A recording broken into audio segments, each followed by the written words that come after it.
Gabriel Heater and his up-to-the-minute news of the world presented by Four Hands Toothpaste. Good evening, everyone. The last communique of World War II is in. Russia proclaims tomorrow as VE Day. The Russian people were told tonight for the first time of Germany's unconditional surrender. Moscow radio reports all terms laid down by General Eisenhower were ratified tonight in Berlin.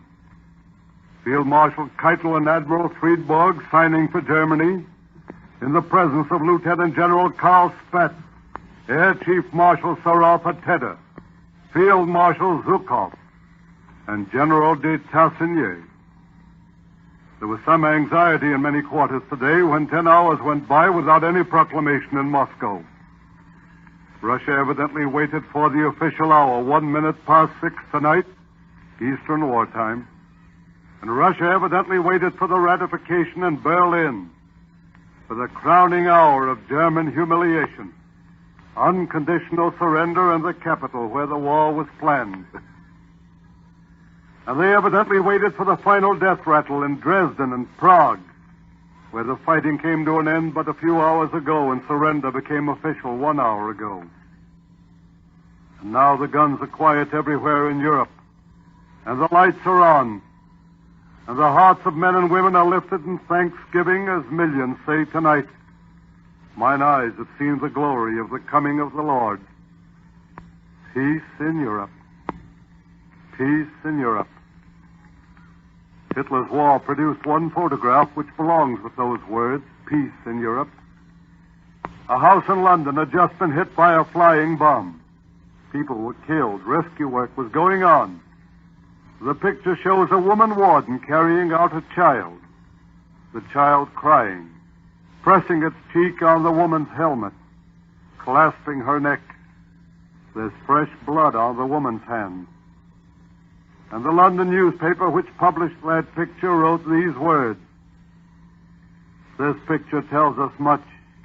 It tells us children were on the front line. It tells us it must never happen again.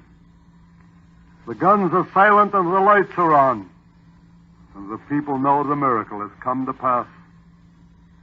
Here's a forecast. My first after VE Day. Full victory over the Jap before President Truman is 62 years of age. He's 61 today. For the power now released for the grand assault on the Jap is staggering in weight beyond all human imagination. Hardly a man alive is able to compute all that crushing might.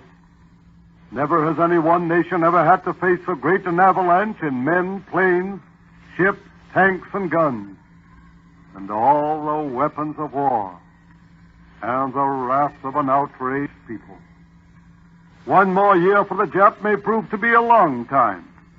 Am I over-optimistic?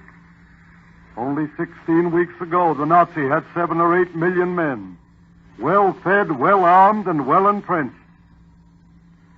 Von Rundstedt counterattacked in Belgium. And you and I heard people say we've lost a year in supplies, a year of war. That was 16 weeks ago, and unconditional surrender was ratified tonight in Berlin. There will be dramatic surprise in Japan as well. And reunion here at home before many people believe possible now. Here's a headline for which I've been campaigning, I and others. No more Nazi prisoners are to be brought here except any who are now en route. Good. Use every possible inch of shipping space to furlough or discharge every man we can spare. Here's an item for the Jap.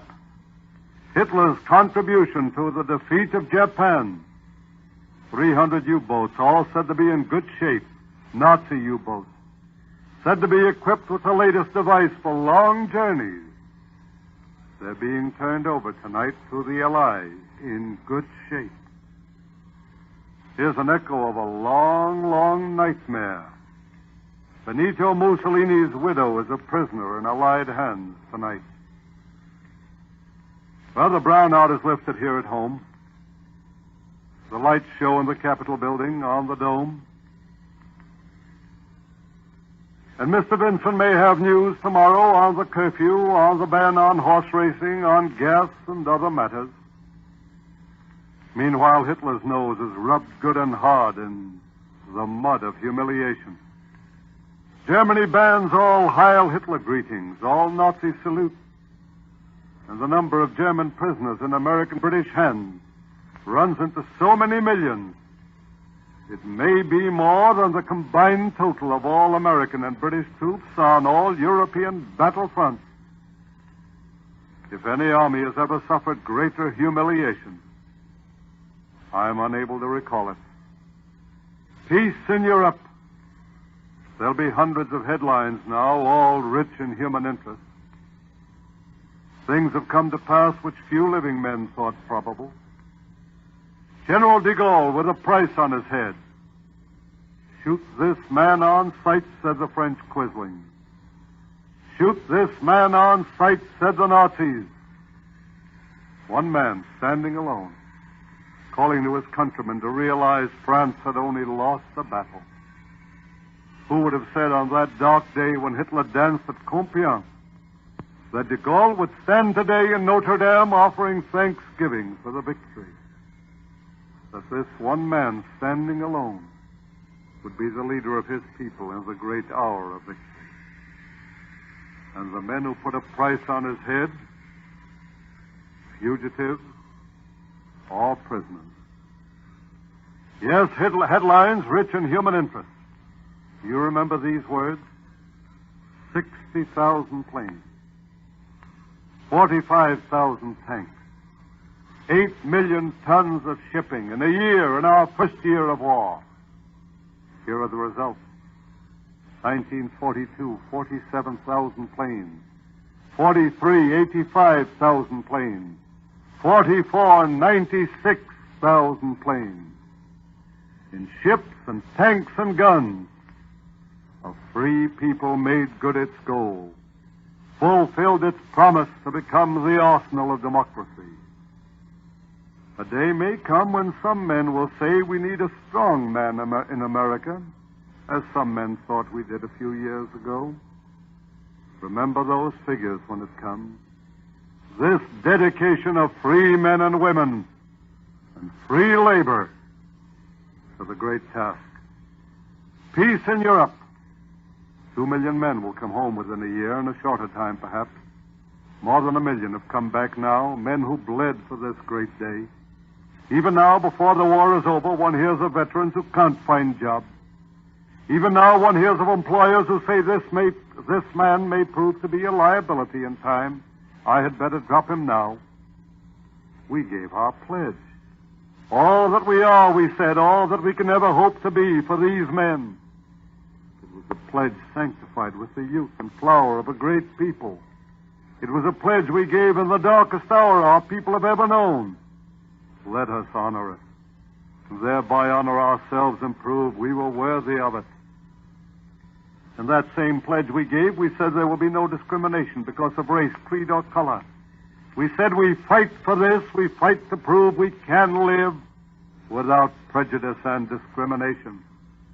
Every man who fails to honor that pledge is fighting Hitler's war, even now.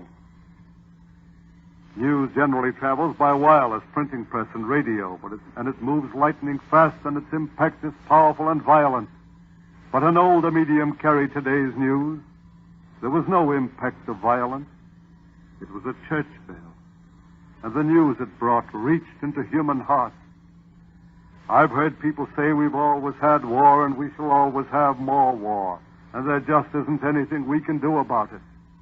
And today one saw the long lines of men and women filing into houses of worship for prayer and thanksgiving.